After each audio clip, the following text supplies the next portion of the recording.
தானியம்லாம் பார்த்தீங்கன்னா வாரத்தில் ஒரு 2-3 தானியம் சேர்த்துக்கணும். காலையில் நம்மளுக்கு எதுலாம் பசங்க கொடுத்தா சாப்பிட மாட்டாங்களோ இந்த மாதிரிலாம் நீங்கள் பண்ணி கொடுக்கும்போது அவங்க கண்ணை மூடிக்கிட்டு நீட்டாக சாப்பிட்டு இதே மாதிரி செஞ்சு கொடுங்கன்னு கேட்பாங்க.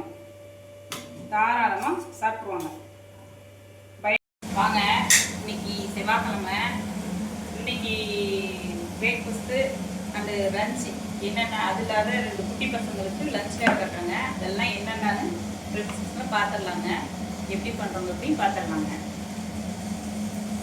ஃபஸ்ட்டு லெமன் ரைஸ்க்கு நம்ம ஆயில் ஊற்றி அடுப்பத்தை வச்சு எடுத்து வச்சுக்கிறோங்க. இந்த பக்கம் உருளைக்கிழங்கு வறுவலுக்கு எடுத்து வச்சுக்கிறோங்க.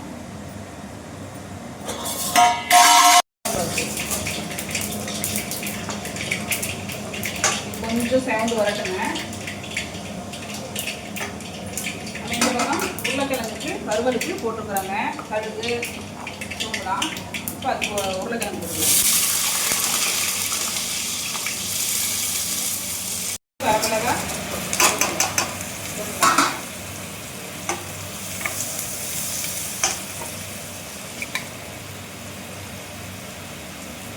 கொஞ்சம் மஞ்சள் போட்டுக்கோங்க. உருளைக்கிழங்கு வறுவலுக்கும் மஞ்சள் போட்டுக்கோங்க. நல்லா டார்க்காக இருக்கும்.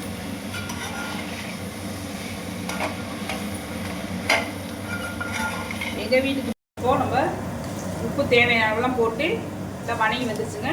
லெமன் புரிஞ்சதை ஊற்றிக்கிறாங்க. எங்கள் வீட்டு குட்டீஸ்லாம் இந்த மாதிரி நாங்கள் செஞ்சு கொடுத்தோம்னா சூப்பராக பார்த்து வருவாங்க. டிஃபன் பாக்ஸ் காலியாகிடும். லெமன் ரைஸ் உருளைக்கிழங்கு வறுவலும் அப்படியே அவங்களுக்கு ரொம்ப பிடிக்கும். அதனால் இது ஈஸியாக இருக்குமே ட்ரை பண்ணியிருக்கேன். சாதம் ரெடியாக இருக்குங்க. இது வந்து காலையில் பிரேக்ஃபாஸ்ட்டுக்கு மார்னிங் டிஃபனுக்கு வந்து பார்த்தீங்கன்னா திணை காய்கறி எடுத்து வச்சுருக்கேன். அதில் எப்படி சாப்பிட செய்கிறோங்கிறதையும் பார்க்கலாங்க. ப்ரிப்ரேஷன் லெமன் சாதம் ரெடி ஆகிடுச்சு. இந்த பக்கம் உருளைக்கிழங்கு வறுவலும் ரெடி ஆகிடுச்சுங்க. குட்டி பசங்களுக்கு இந்த மேகி அது இதுலாம் செஞ்சு கொடுக்காம இப்படி இந்த மாதிரி ஹெல்த்தியாக செஞ்சு கொடுங்க. உருளைக்கிழங்குலாம் நல்லா மாவுச்சத்து. அவங்களுக்குலாம் பார்த்தீங்கன்னா அந்த சின்ன வயசில் அதிகமாக சாப்பாடு எடுத்துக்கலைன்னா அந்த மாதிரி சாப்பாடுலாம் உருளைக்கிழங்குலாம் கொடுக்கும்போது பார்த்தீங்கன்னா அவ்வளோ ஒரு சத்து கிடைக்கும். அவங்களுக்கு நல்லா சாப்பிட்டு ஹேப்பியாக விளாண்டுட்டு வருவாங்க. குட்டீஸ் 2க்கும் இன்றைக்கி இதுதான் கேட்டு செஞ்சுக்கிறீங்க. லெமன் சாதம் உருளைக்கிழங்கு. காலையில் மார்னிங் டிஃபனுக்கு எங்களுக்கு திணை எடுத்து வச்சுக்கிறேங்க. திணையில் ஒரு காய்கறி சாதம் எப்படி செய்யறதுங்கிறத நான் உங்களுக்கு காமிச்சிட்றேங்க வீடியோவில். திணை கிச்சடிக்கு எண்ணெய் கடுகு பொரிஞ்சுங்க. அடுத்து பச்சை மிளகாய் போட்டுக்கலாங்க. இதே வெங்காயம் ஒரு பெரிய வெங்காயம் நல்லா ஸ்லைஸாக கட் பண்ணி போட்டுக்கலாங்க. அதே கொஞ்சம் இஞ்சி பூண்டு சும்மா லைட்டாக அந்த ஃப்ளேவர் கவுசம் அதை போட்டுக்கலாங்க. திணை கிச்சடி பண்ண போகிறோங்க. நம்ம காய்கறி எல்லாம் உங்களுக்கு பிடிச்ச காய்கறியெல்லாம் போட்டு நீங்கள் பண்ணிக்கோங்க. நான் பீன்ஸு, கேரட்டு, காளான் போட்டுக்கிறேன். தக்காளி,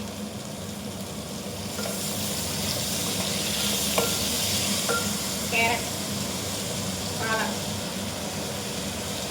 இவங்கெல்லாம் நல்லா விட்டு வதக்கி எடுத்துக்கோங்க. இப்போ இந்த காய்கறி அறிகிற டைமில் இந்த திணையை நல்லா ஒரு 2-3 தடவை நல்லா கழுவிட்டு ஊற வச்சு எடுத்துட்டா போதுங்க. இந்த காய்கறி அறிகிற டைமில் இது ஊறினா போதுங்க. அடுத்து தண்ணி நம்ம வடிகட்டி இதை எடுத்து வச்சுக்கோங்க. இது நல்லா வணங்குதுங்க. வணங்கிடுங்க வரட்டுங்க. 1 டம்ளர் திணைக்கு 2 டம்ளர் தண்ணி அளவு ஊற்றினீங்கன்னாவே போதும். பாருங்க திணை கிச்சடி பாருங்க எவ்வளோ பொலன்னு பாருங்க வந்துருக்குது. அப்படியே சும்மா செம்மையாக இருக்குது பாருங்க. பார்க்க மட்டும் இல்லைங்க, சாப்பிட்டு பாருங்கள். இந்த மாதிரி செஞ்சு அவ்வளோ ஒரு டேஸ்ட்டாக இருக்கும். பார்த்தீங்கன்னா இதுக்கு வந்து தொட்டுக்க வந்து தயிர் பச்சடி வேணுன்னா வச்சுக்கோங்க. வேறு எதுவும் தேவையே இல்லை. தானியம்லாம் பார்த்தீங்கன்னா வாரத்தில் ஒரு 2-3 தானியம் சேர்த்துக்கணும். காலையில் நம்மளுக்கு எதுலாம் பசங்க கொடுத்தா சாப்பிட மாட்டாங்களோ இந்த மாதிரிலாம் நீங்கள் பண்ணி கொடுக்கும்போது அவங்க கண்ணை மூடிக்கிட்டு நீட்டாக சாப்பிட்டு இதே மாதிரி செஞ்சு கொடுங்கன்னு கேட்பாங்க. தாராளமாக சாப்பிட்ருவாங்க. பயப்படவே வேணாம். பாருங்க திணையில் ஒரு கிச்சடி பண்ணியிருக்கேன் பாருங்க. சூப்பராக காய்கறியெல்லாம் போட்டு நல்லா ஹெல்த்தியாக மார்னிங் டிஃபன் எவ்வளோ சூப்பராக செஞ்சுருக்கேன் பாருங்கள். விரும்பினதை சாப்பிடுங்க, ஹெல்த்தியாக சாப்பிடுங்க. ஷேர் பண்ணுங்கள், சப்ஸ்கிரைப் பண்ணுங்கள், லைக் பண்ணுங்கள், லைக் பண்ணுங்கள், லைக் பண்ணுங்கள், லைக் பண்ணுங்கள். வாங்க எல்லாரும் எங்கள் வீட்டுக்கு சாப்பிட, சந்தோஷமாக சாப்பிடலாம் வாங்க.